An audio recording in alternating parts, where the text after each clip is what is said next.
Kejadian yang menjadi video viral ini bermula ketika anak laki-laki di atas mobil melihat anak laki-laki lain di jalan raya. Sontak saja, dia memanggil anak jalanan itu.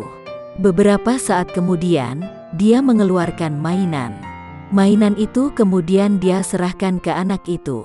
Mulanya, si anak jalanan menolak, tapi si anak kaya bersikeras. Beberapa saat kemudian, mainan satu pun keluar. Mereka pun main mobil-mobilan di pintu mobil. Setelah itu, anak lelaki kaya itu pun memberikan satu mainan traktornya kepada anak jalanan itu. Anak jalanan terlihat ingin mengembalikan, tapi ditolak si anak kaya. Setelah itu, si anak jalanan pun langsung memainkan mobil itu di jalan raya.